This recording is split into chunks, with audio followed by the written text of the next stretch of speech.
नमस्कार मित्रों, मेरे स्पिरिचुअल कनेक्ट पे आप सभी लोगों का हार्दिक अभिनंदन है। आज मैं आप लोगों को दुर्गा सप्तशती सार के बारे में बताने वाली हूँ मित्रों कि दुर्गा सप्तशती में क्या क्या चीज़ें हैं, हम कैसे प्रार्थना आराधना करें कि माँ हम पे खुश हों, हमें आशीर्वाद दें, जिससे हमें सुख और शांति मिले मित्रों। तो उसको ध्यान से सुनिए। बहुत छोटा सा है। दुर्गा सप्तशती की पुस्तक तो आप लोगों को लानी ही पड़ेगी और उसमें आप पढ़ेंगे 2 बार 4 बार तो सब चीज़ें खुद ही क्लियर हो जाएंगी। ये तो सुखदेव की भांति हम आप लोगों को छोटा सा जो अल्प ज्ञान है उससे कुछ माँ की प्रेरणा से आपको हम बता रहे हैं। हमारे पास कुछ ज़्यादा बुद्धि शक्ति कुछ भी नहीं है, बस एक भक्ति है। भक्ति में तो पूर्णता है मित्रों, इसमें कोई कमी नहीं है। वो तो माँ ने कूट कूट के भरी है और वही चाहिए। कहती है ना, माँ की सत्य माता है। ये दुर्गा सप्तशती में माँ जो है सत्य स्वरूपा है, सत्य माता है, ज्ञान पिता, धर्म भाई, दया बहन, शांति पत्नी और क्षमा पुत्र। ये असली बंधु बांधव हैं। ये आत्मा अजर अमर है, तो उसके जो असली बंधु बांधव हैं मित्रों ये 6 हैं। अगर ये आपके अंदर है तो आपको सुख शांति समृद्धि तो मिलेगी। आपका ये जीवन धन्य होगा, अगला भी धन्य होगा, आप सुखी और संतुष्ट होंगे, कभी आपको दुख नहीं होगा। ये मेरा स्वयं का अनुभव है मित्रों। ये कहीं से हमने किसी से उधार नहीं लिया है, किसी के दूसरे व्यक्ति के शब्द नहीं है, मेरी आत्म अनुभूति बोल रही है मित्रों। तो इसको ध्यान से जब सुनेंगे। और एक बहुत बड़ी चीज़ है दुर्गा सप्तशती में, ये बताया है माँ ने कि जो माँ की शरण में आता है वो दूसरों को शरण देने वाला हो जाता है। आप पहले स्वयं शरणागत बनिए तो आपका तो परिवार संतुष्ट होगा, खुशहाल होगा और आपके आसपास सभी जितने लोग रहेंगे वो खुश होंगे। आपसे हर व्यक्ति संतुष्ट होगा। जो स्वयं संतुष्ट नहीं हो सकता वो दूसरों को संतोष सुख शांति दे ही नहीं सकता है। सुख शांति कैसे मिलेगी? जब आप स्वयं संतुष्ट होंगे, माँ की शरण में होंगे, भगवान की शरण में हो, उनकी शरणागति। और शरणागति साधक के हृदय की पुकार है। भगवान ने गीता में बताया है कि लाखों में, हजारों लाखों में कोई एक व्यक्ति हमें पाना चाहता है। मनुष्यत्व मीन्स मानवता, मोक्षत्व माने भगवान की प्राप्ति, माँ की प्राप्ति। ये किसी एक में होती है। ये भगवान ने भी बताया, माता ने भी बताया है, ये बताया मित्रों। तो ये लाइन बड़ी अच्छी है, अध्यात्म की लाइन बहुत अच्छी है। तो चलिए हम देवी का सार आपके सामने रखते हैं, जिससे आपको लाभ की प्राप्ति हो, खुशी की प्राप्ति हो। अल्प समय में आप क्या करिए, क्या पढ़िए कि आपको थोड़े में ज़्यादा मिल सके लाभ, फ़ायदा। क्योंकि बगैर फ़ायदा के अब तो कोई कुछ करता नहीं है।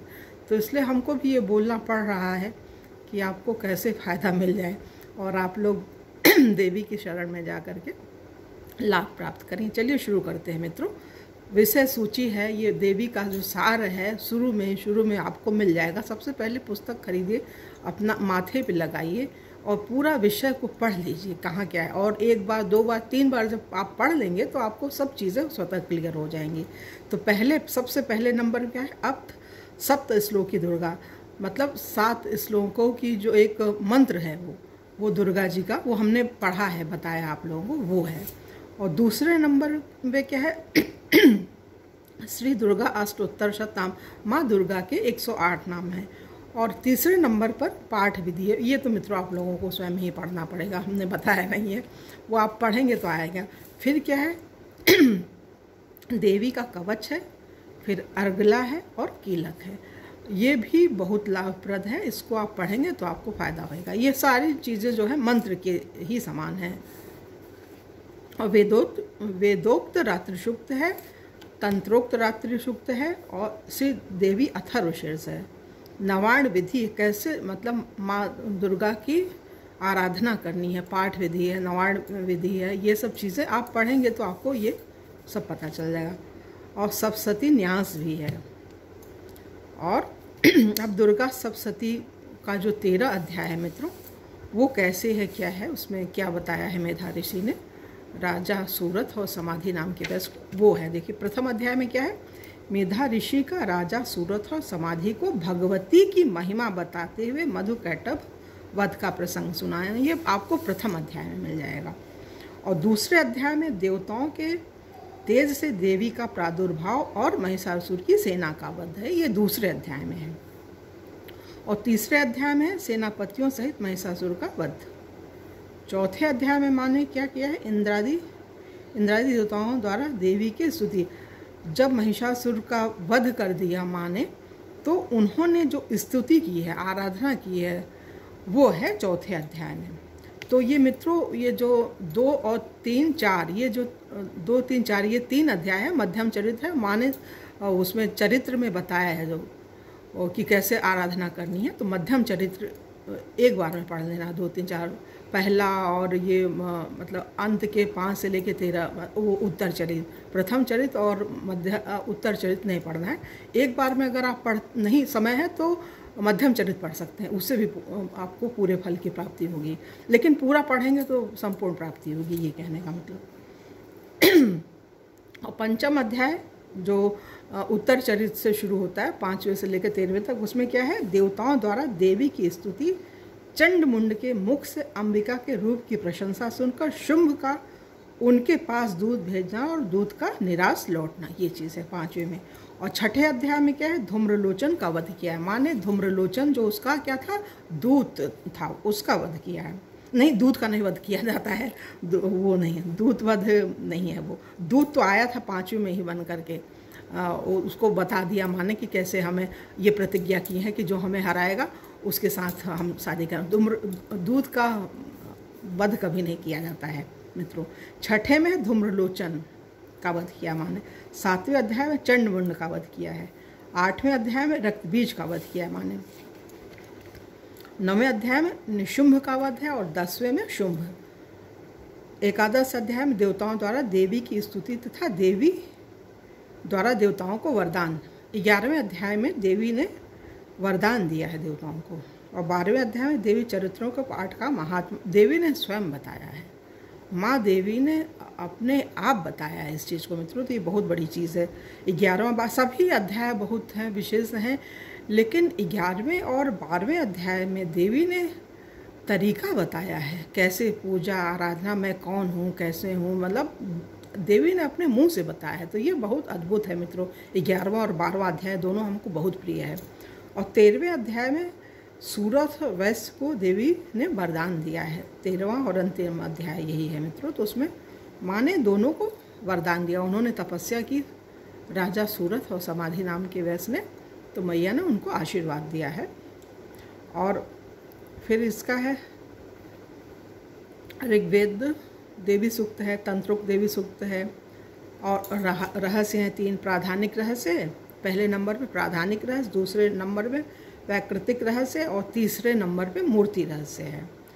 क्षमा प्रार्थना है, देवी दुर्गा मानस पूजा है, और माँ दुर्गा के 32 नाम हैं। और सिद्ध कुंजिका है मित्रों, बहुत छोटा सा है सिद्ध कुंजिका। अगर आप नहीं पढ़ पाए हैं, बहुत कम समय है, कहीं जल्दी से जाना है, समय नहीं मिल रहा है, तो मात्र 1 मिनट में सिद्ध कुंजिका पूरा हो जाता है। हिंदी संस्कृत दोनों में है, तो आप सिद्ध कुंजिका कर सकते हैं। सप्तशती के कुछ सिद्ध संपुट मंत्र हैं, इसके बारे में बताएंगे मित्रों। हमने अभी अलग से नहीं बोला है, समय मिलेगा तो हम बता देंगे। और देवी जी की आरती है। और तो ये मित्रों आरती से तो और हो रहा है माँ का पूरा ये दुर्गा सप्तशती का जो सार है वो हमने बता दिया, क्या क्या चीज़ें हैं। तो हम समझते हैं मित्रों, अब आप लोग सब समझ चुके होंगे, जान चुके होंगे, और आपकी भक्ति माँ के प्रति प्रगाढ़ हो गई होगी इतना सुनने, अगर ध्यान से सुना होगा। और जिनकी भक्ति होती है वो ही इस लाइन में आते हैं। हर कोई इस लाइन पे चलता ही नहीं भक्ति की लाइन में मित्रों। तो हम सोचते हैं आप लोगों को फ़ायदा मिलेगा, और आप इस वीडियो को जितना ही शेयर करेंगे, सब्सक्राइब करेंगे मित्रों, उससे आपको लाभ ही मिलेगा। क्योंकि हम आध्यात्मिक हैं, हम अध्यात्म से संबंधित वीडियो ही बनाएंगे। भक्तमाल की कथा हमें बहुत प्रिय है, वो भी, और भागवत पे भी बोलेंगे। जितने भी वेद पुराण ग्रंथ हैं, मनुस्मृति वगैरह है, चाणक्य नीति है, इस तरह की चीज़ें हमें बड़ी प्रिय हैं, तो उन्हीं पे हम बोलेंगे। तो अगर आप सब्सक्राइब करेंगे तो आपको मिलेगा, आपके पास वो चीज़ें पहुँचेंगी जो वीडियो हम बनाएंगे। तो इसलिए हम बोल रहे हैं मित्रों, नहीं तो हमारा तो धर्म है, हमारी तो शरणागति है। माँ हमको प्रेरित कर रही हैं, प्रोत्साहित कर रही हैं, हम बोल पा रहे हैं। उनकी कृपा न होती तो एक शब्द न बोल पाते मित्रों। तो जो कुछ भी बोले हैं हम माँ की कृपा से ही बोले हैं, और माँ से प्रार्थना हम कर रहे हैं, मैया मैंने जो कुछ भी बोला है अपनी शरणागति के माध्यम से, तो उसको माँ कमी तो है ही है, हम बालक हैं आपके, आप माफ़ करो और प्रेरित करो, प्रोत्साहित करो लोगों को कि वो सुने समझे, अपने घर को खुशहाल बनाएं, सुख शांति की प्राप्ति करें मित्रों। ये तो हमारी माँ से प्रार्थना है और आप लोगों से भी प्रार्थना है मित्रों। लाइक, सब्सक्राइब और शेयर ज़रूर कीजिए वीडियो को, जिससे सबको शांति मिले, सुख मिले, संपन्नता मिले। इसलिए ये शेयर करना और सब्सक्राइब करना अनिवार्य है मित्रों। ये मेरी अंतःकरण की आवाज़ है जो हमने आप लोगों को बोली है। आपको जैसा लगता है ठीक वैसा कीजिए मित्रों। तो चलिए हम अपनी वाणी को यहीं विराम देते हैं और अगले वीडियो आप लोगों से पुनः मिलेंगे। तब तक के लिए जय हिंद, जय भारत, ओम शांति, ओम शांति, ओम शांति।